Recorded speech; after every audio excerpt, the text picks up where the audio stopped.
कर्ण कुंती का पुत्र था। पांडु के साथ कुंती का विवाह होने से पहले ही इसका जन्म हो चुका था। लोक लज्जा के कारण उसने ये भेद किसी को नहीं बताया और चुपचाप एक पिटारी में रखकर उस शिशु को अश्वनाम की नदी में फेंक दिया था। इसके जन्म की कथा बड़ी विचित्र है। राजा कुंतीभोज ने कुंती को पाल पोस कर बड़ा किया था। राजा के यहाँ एक बार महर्षि दुर्वासा आए, कुंती से उनका बड़ा सत्कार किया और जब तक वे ठहरे उन्हीं की सेवा शुश्रूषा में रही। इसकी इस श्रद्धा भक्ति से प्रसन्न होकर महर्षि ने उसे वार दिया कि वह जिस देवता को मंत्र पढ़कर बुलाएगी वही आ जाएगा और उसको संतान भी प्रदान करेगा। कुंती ने नादानी के कारण महर्षि के वरदान की परीक्षा लेने के लिए सूर्य नारायण का आवाहन किया। बे सुशिक्षण सूर्यदेव वहां आ गए। उन्हीं के सहवास के कारण कुंती के गर्भ से कर्ण का जन्म हुआ। जब पिटारी में रखकर इस शिशु को उसने फेंक दिया तो वह पिटारी बहती हुई आगे पहुंची। वहां अधीर्त ने कौतूहलवश उसे उठा लिया और खोलकर देख तो उसमें एक जीवित शिशु देखकर वह आश्चर्य करने लगा। अधीर्त उस शिशु की निरीह अवस्था पर करुणा करके उसे अपने घर ले आया और उसका पालन पोषण करने लगा। उसने उसे अपनी संतान समझा। बालक के शरीर पर कवच कुंडल देखकर उसको और भी अधिक आश्चर्य हुआ और तभी उसे लगा कि वह बालक कोई होनहार राजकुमार है। उसने उसका नाम वसुसेन रखा। वसु का अर्थ है धन, कवच कुंडल रूपी धन उसके पास था। विधाता ने ही उसको इसे दिया था, इसलिए उसका नाम वसुसेन उचित ही था। वसुसेन जब कुछ बड़ा हुआ तो उसने शास्त्रों का अध्ययन करना आरंभ कर दिया। वह सूर्य का उपासक था। प्रातःकाल से लेकर संध्या तक वह सूर्य की उपासना ही किया करता था। दानी भी बहुत बड़ा था। उपासना के समय कोई भी आकर उससे जो कुछ भी मांगता वह बिना हिचकिचाए उसको दे देता था। अमूल्य से अमूल्य वस्तु से उसको मोह नहीं था। उसका गौरव तो दानवीर कहलाने में था और अपने कृत्यों से उसने वास्तव में ये सिद्ध भी कर दिया कि वह दानवीर था। उसके समान दानी कौरवों और पांडवों में और कोई नहीं था। उसका परिचय तो हमें उस समय मिलता है जब इंद्र ब्राह्मण का वेश धारण करके उसके पास उसकी अमूल्य निधि कवच कुंडल मांगने गया था। उस समय कर्ण ने देवराज का स्वागत किया था और सहर्ष अपने कवच कुंडल उतारकर दे दिए थे। दान करते समय अपने हित या हित विचार वह नहीं करता था। यद्यपि सूर्य भगवान पहले उसे मना कर चुके थे कि वह इन कवच कुंडलों को किसी को भी न दे, लेकिन दानवीर कर्ण किसी याचक को निराश करके वापस लौटाना तो जानता ही नहीं था। कर्ण के इस साहस के कारण ही उसका नाम वैकर्तन पड़ा था। यदि इस कवच कुंडलों को वह नहीं देता तो कोई भी योद्धा उसे युद्ध में परास्त नहीं कर सकता था। इंद्र ने अर्जुन के हित के लिए ही इनको मांगा था, क्योंकि इनके बिना अर्जुन कभी भी उसे नहीं हरा सकता था। फिर भी उसके इस अद्वितीय गुण से प्रभावित होकर इंद्र ने उसको एक पुरुष घातिनी अमोघ शक्ति दी। उस शक्ति से सामने का योद्धा किसी भी हालत में जीवित नहीं बच सकता था और उसको कर्ण ने अर्जुन के लिए रखा था। लेकिन श्री कृष्ण ने चाल चली और कर्ण की उस शक्ति को घटोत्कच पर चलवाकर अर्जुन के जीवन पर आए इस खतरे को सदा के लिए मिटा दिया।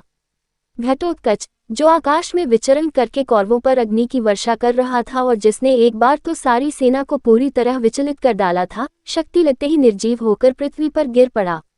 धनुर्विद्या में कर्ण अर्जुन के समान ही कुशल था। एक बार जब महाराज धृतराष्ट्र की आज्ञा से कौरव पांडवों की अस्त्र शिक्षा की परीक्षा के लिए एक समारोह किया गया था, तो अर्जुन ने अपने अस्त्र शिक्षा के कौशल से सबको चकित कर दिया था।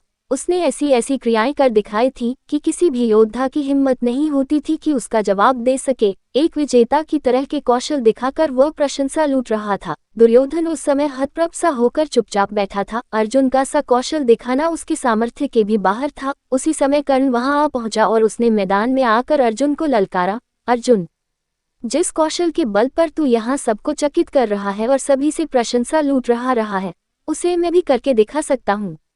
ये कहकर उसने धनुष पर बाण चढ़ाकर वही सब कुछ कर दिखाया जो अर्जुन ने किया था। चारों ओर से कर्ण की जय जयकार होने लगी। दुर्योधन का चेहरा अर्जुन के प्रतिद्वंद्वी को देखकर खिल उठा। उसने उसे हृदय से लगा दिया।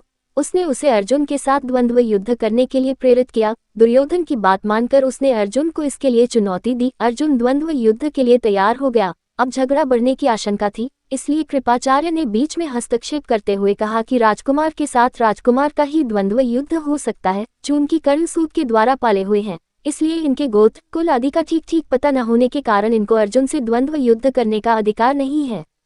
बस यह ऐसी समस्या थी जिसको कर्ण हल नहीं कर सकता था। वह हक्का बक्का सा अर्जुन का मुंह उतार कर रह गया। दुर्योधन को भी इससे धक्का लगा, क्योंकि कर्ण के द्वारा अर्जुन का मान चूर्ण करने की उसकी ही तो योजना थी। जब कर्ण इस दुविधा में पड़ा हुआ आगे अपने पैर नहीं बढ़ा सका तो दुर्योधन ने उसे राजाओं की श्रेणी में लाने के लिए अन्य देश का राज्य दे दिया। राजा होने के नाते अब वह अर्जुन या अन्य किसी राजकुमार के साथ युद्ध कर सकता था। वह इसके लिए उतारू भी था, लेकिन संध्या होने के कारण यह वाद विवाद थम गया और सब अपने अपने घर चले गए।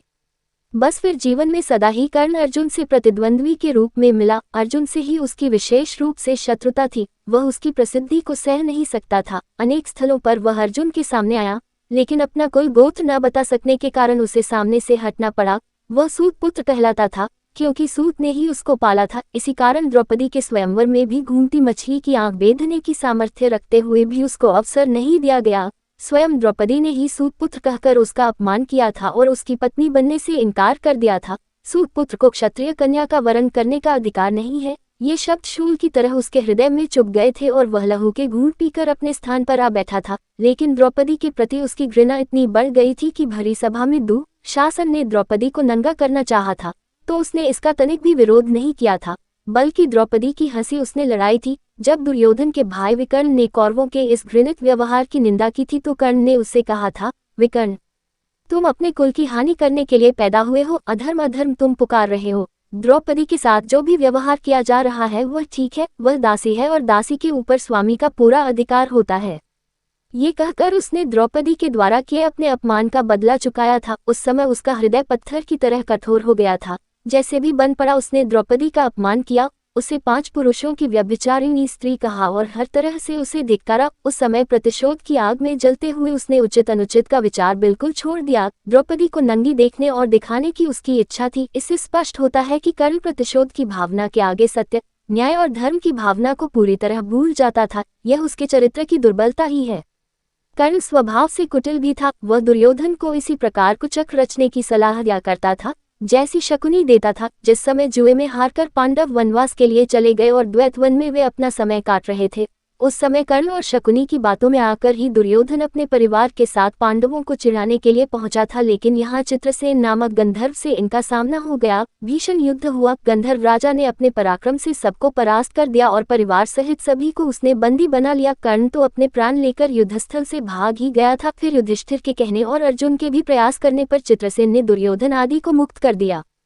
कर्ण अहंकारी भी बहुत था, उसे अपने पराक्रम पर बड़ा घमंड था और बार बार दुर्योधन को प्रसन्न करने के लिए वह कहा करता था कि वह एक क्षण में ही अर्जुन को मार गिराएगा। इसके लिए भगवान परशुराम द्वारा सिखाए हुए अपने अस्त्र कौशल की दुहाई देता था। यहाँ तक कि भीष्म पितामह, गुरु द्रोणाचार्य आदि के सामने भी वह अपनी शेखी बघारने से बाज नहीं आता था। एक दिन पितामह से न रहा गया, उन्होंने इसे फटकारते हुए कहा, दुरभिमानी कर्ण, व्यर्थ की बात क्यों किया करता है। खांडवदाह के समय श्री कृष्ण और अर्जुन ने जो वीरता प्रकट की थी, उसको याद करके तुझे लज्जित होना चाहिए। क्या तू श्री कृष्ण को साधारण व्यक्ति समझता है? वे अपने चक्र से तेरी उस अमोघ शक्ति को खंड खंड कर देंगे। व्यर्थ दम्भ करना एक सच्चे वीर का गुण नहीं है। पितामह की यह बात सुनकर कर्ण क्रुद्ध हो उठा और उसने झल्लाकर अपने शस्त्र फेंक दिए और कहा, पितामह ने सभी के सामने मुझे लज्जित किया है, अब तो इनकी मृत्यु हो जाने पर ही मैं अपना पराक्रम दिखाऊंगा। इसी दुराग्रह के कारण जब तक भीष्म पितामह जीवित रहकर युद्ध करते रहे, कर्ण ने युद्ध में हाथ नहीं बटाया। जब उसने सुन लिया कि वे धराशायी हो चुके हैं, उस क्षण प्रसन्न होकर वह दुर्योधन के पक्ष में आकर शत्रु से युद्ध करने लगा। गुरु द्रोण के पश्चात कौरव सेना का तीसरा सेनापति वही था। इस वृतांत से यही स्पष्ट होता है कि वह अत्यधिक क्रोधी स्वभाव का था। सदा अहंकार में उसकी बुद्धि डूबी रहती थी और इस कारण बुद्धिमानों की बातें भी बुरी लगती थी। इसके विपरीत अर्जुन धीर बुद्धि और विनयशील था। इस सब के होते हुए भी कर्ण अपनी बात का धनी था। जो कुछ भी वचन वह दे देता था, उससे हटना तो वह जानता ही नहीं था। श्री कृष्ण ने उसे यह बता दिया था कि वह कुंती का ज्येष्ठ पुत्र है और साथ में उन्होंने उससे पांडवों की ओर मिल जाने का आग्रह भी किया था। लेकिन सब कुछ सुनकर भी उसने दुर्योधन के साथ विश्वासघात करना उचित नहीं समझा। श्री कृष्ण ने कहा था, कर्ण, भाइयों के विरुद्ध लड़कर उनको मारने की कामना करना पाप है, इसलिए तुम कौरवों का साथ छोड़कर पांडवों का पक्ष ले लो। युधिष्ठिर तुम्हें अपना अग्रज मानकर अपना जीता हुआ साम्राज्य तुम्हें ही दे देंगे। कृष्ण की यह प्रलोभन भरी बातें सुनकर भी कर्ण अपने वचन पर दृढ़ रहा और कहने लगा, श्री कृष्ण, दुर्योधन के साथ विश्वासघात करना सबसे बड़ा पाप है। यदि मैं उसकी मित्रता को तोड़कर पांडवों की ओर मिल जाऊंगा तो सब यही कहेंगे कि कर्ण अर्जुन से डरकर उनकी ओर मिल गया है। फिर मैं ऐसा क्या करूं? मेरी माँ ने तो मुझे मारने का सारा प्रबंध कर दिया था। सूत ने ही मुझे उठाया और पाला, इसलिए वे ही मेरे पिता तुल्य हैं। सूतों के साथ मैं कई यज्ञ भी कर चुका हूँ और मेरा विवाह संबंध भी सूतों के परिवार में ही हुआ है। फिर मेरा पांडवों से क्या संबंध रहा? धृतराष्ट्र के घराने में ही दुर्योधन के आश्रित मैं रहा हूँ और 13 वर्ष तक मैंने उन्हीं का दिया हुआ राज्य किया है। फिर कैसे उनके साथ विश्वासघात कर दूं? दुर्योधन को मेरे ऊपर पूरा विश्वास है, मेरे कहने से ही तो उसने इस युद्ध को मोल लिया है और अर्जुन के प्रतिद्वंद्वी के रूप में दुर्योधन की आशाएं मेरे ऊपर ही तो लगी हुई हैं। इस परिस्थिति में अपने आश्रयदाता और मित्र दुर्योधन को छोड़कर मैं कभी पांडव पक्ष में नहीं मिल सकता।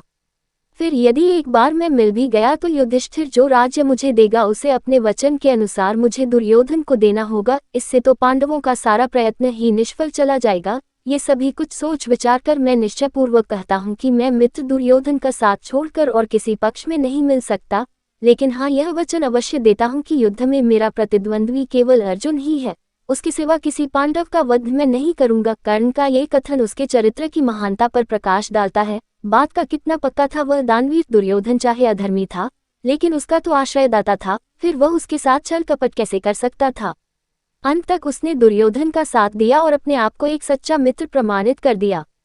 कर्तव्य के प्रति कर्ण पूरी तरह कठोर था, वह युधिष्ठिर तथा अर्जुन की तरह सहृदय नहीं था कि पांडवों के विषय में ये ज्ञात होते ही कि ये उसके भाई हैं युद्ध करना बंद कर दे। एक बार मन में दृढ़ संकल्प करके उसको पूरी तरह निभाना ही उसके जीवन का उद्देश्य था। दुर्योधन की सहायता करना उसका कर्तव्य था। इससे पांडवों के प्रति जागृत हुआ भ्रातृत्व भाव भी उसे विचलित न कर सका और फिर भी अर्जुन के प्रति कठोर और ईर्ष्यापूर्ण दृष्टि उसकी बनी ही रही, यहाँ तक कि स्वयं माता कुंती ने जाकर कर्ण को अपनी ओर मिलाने की इच्छा प्रकट की थी, लेकिन उस समय भी वह वीर अपने पद से विचलित नहीं हुआ। यह उसके चरित्र की श्रेष्ठता ही थी। फिर एक बार कृष्ण को वचन देकर अर्जुन के सिवा अन्य किसी पांडव की ओर उसने शस्त्र नहीं उठाया, अर्जुन से ही युद्ध करते हुए वह वीरगति को प्राप्त हुआ था। महाभारत युद्ध में भी उसकी वीरता देखकर स्वयं श्री कृष्ण उसकी प्रशंसा करने लगे थे। कितनी ही बार वह अर्जुन के रथ को पीछे हटा देता था। जब तक वह सेनापति रहा, अर्जुन बार बार उसके प्रहारों से विचलित हो उठता था। उसकी समझ में नहीं आता था कि वह कैसे इस परम योद्धा को परास्त करे। अंत में पूरी तरह निराश होकर उसने कृष्ण की ओर देखा। कर्ण के रथ का पहिया जमीन में धंस गया था, वह उसे निकालने का प्रयत्न कर रहा था। उसी समय कृष्ण के इशारा करने पर अर्जुन ने अन्याय का आश्रय लेकर उसका वध किया, नहीं तो उस वीर को मारना बहुत कठिन था। फिर यदि उसके हाथ में इंद्र की वह अमोघ शक्ति होती तो फिर उसको कोई भी पराजित नहीं कर सकता था और यह निश्चय था कि वह अर्जुन का वध करके विजय का शंख फूंक देता। लेकिन विधाता की यही गति थी, अमोघ शक्ति को वह पहले ही घटोत्कच पर चला चुका था, अब उसके पास विशेष अस्त्र कोई नहीं था। फिर भी बड़ी कठिनाई से अर्जुन उसे मार पाया था। महाभारत में जहाँ भी उसके पराक्रम का वर्णन आया है, वहाँ अर्जुन के बराबर ही उसको पराक्रमी माना गया है और था भी वह इतना ही पराक्रमी।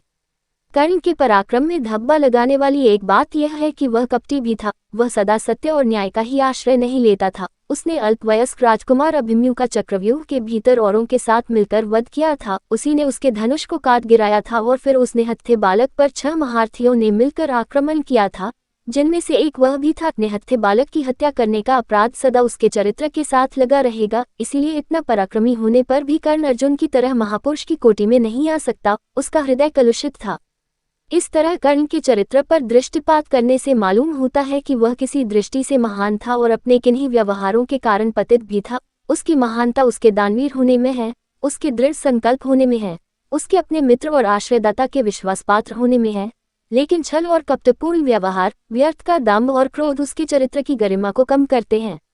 वह इतना पराक्रमी था कि उसके मरते ही दुर्योधन का सारा धैर्य टूट गया था और अब उसे अपनी पराजय की आशंका निश्चित लगने लगी थी। और वही हुआ भी। कर्ण की मृत्यु के पश्चात कौरव सेना का विनाश हो गया। स्वयं दुर्योधन भी भीम के द्वारा मार डाला गया। युद्ध में पांडवों